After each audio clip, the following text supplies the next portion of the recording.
Artes visuales en la radio. En Happening, una columna para ver con los oídos.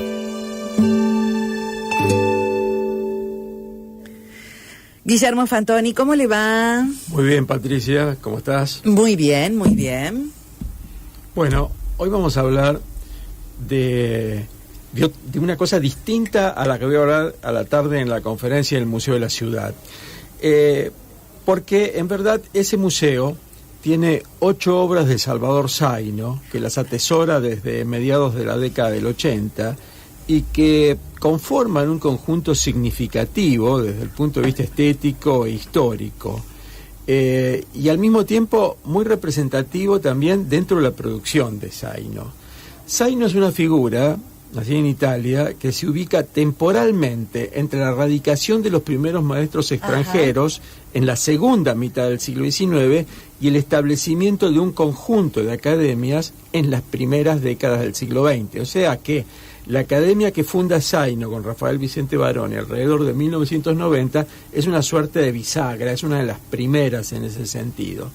Lo que podemos preguntarnos... Has hablado vos ya acerca de los italianos que vinieron, ¿no?, a traer su arte y que fueron formadores. Claro, porque son los formadores de los primeros artistas de Rosario, claro, y los que crean las condiciones para que se conforme un espacio para el arte cada vez más formalizado, cada vez más institucionalizado. Entonces lo que uno puede preguntarse, bueno, ¿con qué bagaje llegaba esta gente? ¿Cuál era el perfil de sus estudiantes? ¿Cuál fue el rol que tuvieron? Bueno, claro, era gente muy formada, que conocían perfectamente las grandes tradiciones visuales de sus países de origen y las tradiciones intelectuales en las cuales estaban inscriptos y participaban muy activamente. Es decir, no eran poca cosa esas figuras, estaban muy entramadas con la vida cultural de sus países o sus ciudades de origen, y por otro lado conocían perfectamente las tendencias modernas del momento, o sea que son nuestros primeros modernos. Llegan con un bagaje moderno. ¿Y ese bagaje cuál era? Bueno, las tendencias que están en el cambio de siglo, desde el impresionismo al postimpresionismo, del postimpresionismo al simbolismo. Es decir, eran gente que cultivaba por un lado una temática luminista, que conocían todos los insumos impresionistas y neoimpresionistas, el uso de la pequeña pincelada, las luces coloreadas, las leyes de los complementarios, el captar la sensación que se experimenta ante la naturaleza, pero por otro lado también representaban ideas que se generan en la imaginación humana al modo simbolista, y cruzaban las dos cosas. Era como articular una pintura de la vida cotidiana con una pintura de la vida de las ideas simultáneamente. Entonces vos tenés los techos del Teatro del Círculo, del Foyer, que son todas brumas, son todas situaciones atmosféricas. Que es el foyer del Teatro del Círculo. Precioso. Y en el medio tenés esas mujeres que son como ninfas, que representan determinadas cuestiones, pueden ser la música, la poesía. ¿Quién hizo esa? Bueno, en el Círculo hay muchos pintores que trabajaron, varios, pero el foyer es de Zaino.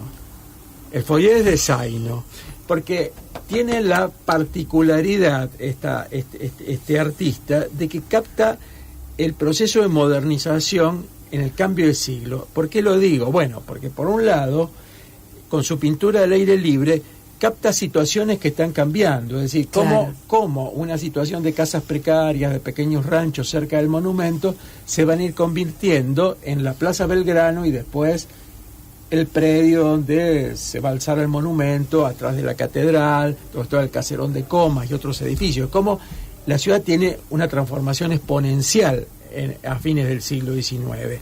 Y por otro lado, cómo esa transformación, con una arquitectura muy desarrollada, permite que estos artistas decoren sus interiores.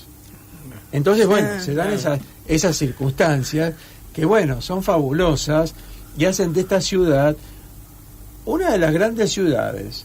Entonces, que tenemos que cuidar que eso no se pierda. Decime una cosa, estamos hablando de Zaino. Hay una muestra donde la gente puede ir y ver el arte de este hombre. Claro, en el Museo de la Ciudad, la muestra Yo soy de una ciudad donde hay un río, ¿no?, que tiene 8 obras de Zaino. Y es muy interesante, pues esas obras, hay unas que te muestran ese predio cercano al monumento como era antiguamente, digamos, a fines del siglo Son XIX, hermosas, llenos de hermosas. casitas precarias. Luego la ciudad, los alrededores de la Plaza 25 de Mayo, ya una ciudad, digamos, desarrollada, sofisticada. Y por otro lado, la mirada desde las barrancas de Alberdi hacia la ciudad, o sea, cómo se ve la ciudad en la lejanía desde las barrancas de Alberdi. Y la placita Santos Dumont, que estaba muy cerca donde vivía Salvador Zaino. Ah, mira, Zaino Claro. es de esa zona de la Florida. Tenía su casa de fin de semana, de verano, allí, y es donde él muere, hacia fines de los años 40. Bien, yo te digo que me enteré ahora de él por vos y por esa muestra que vi en el Museo de la Ciudad, que es realmente muy linda, está muy bien montada, aparte Sí. preciosa. ¿Esas obras que están allí forman parte del patrimonio de la ciudad? Forman parte del patrimonio de la ciudad, son propiedad del museo, fueron incorporadas en la segunda mitad de los 80, después que se hace una muestra de homenaje a Zaino, el rectorado de la universidad. Esas obras se depositan, digamos, se donan al Museo de la Ciudad, y por eso, digamos, su director, Ricardo Valquinta, hace esta exposición y me pide, digamos, organizar esa parte de las obras de Zaino y la elección de las obras de Domínguez. Claro, que están conviviendo. En dos salas, una tiene que ver más con el desarrollo urbano y la otra tiene que ver más con lo natural, con el río, con las islas, con los antiguos habitantes. Son como dos situaciones que están desplegadas en dos salas de la exposición. Muy bien. Fantoni, muchísimas gracias. Gracias a vos. Guillermo Fantoni pasó por Happening.